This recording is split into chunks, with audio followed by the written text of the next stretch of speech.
In this tutorial, I will guide you on how to reset your Astro A20 headset.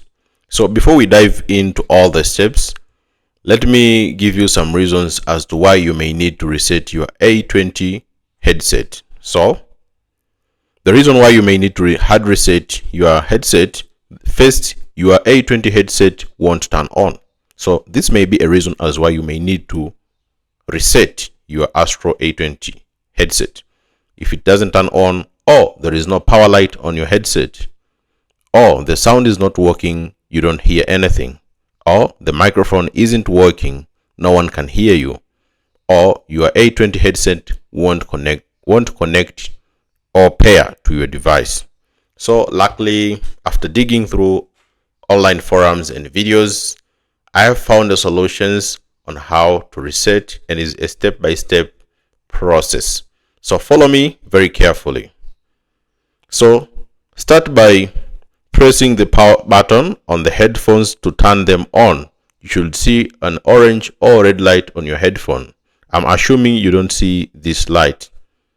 So start by pressing the power button on the headphone to turn it on. Next, locate the frequency button. It can be found on the side of your headphones. It's the middle button.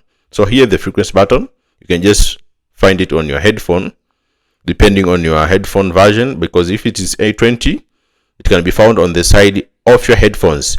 It's the middle button. So you can see it's here. It's the middle button. So just locate the frequency button. Then also locate the gain button. The gain button is just underneath the voice button and above the charging point. So here, the gain button just underneath the charging point. After locating all those buttons, now that you have located this button, press and hold both the frequency button and the gain button at the same time for about 15 seconds.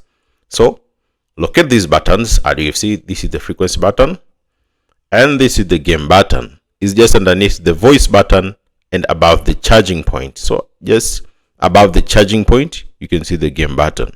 So locate this all button and press all of this button for about 15 seconds. So after the 15 seconds are up, then the power light will come on and your headphones should work now. So here's so that's how you can reset your A20 headset. Very easy. Just take less than a minute to do it. You just need to press the frequency button and the gain button for 15 seconds. So thank you so much for watching, and if this video has helped you, just don't forget to give a like, and see you next time.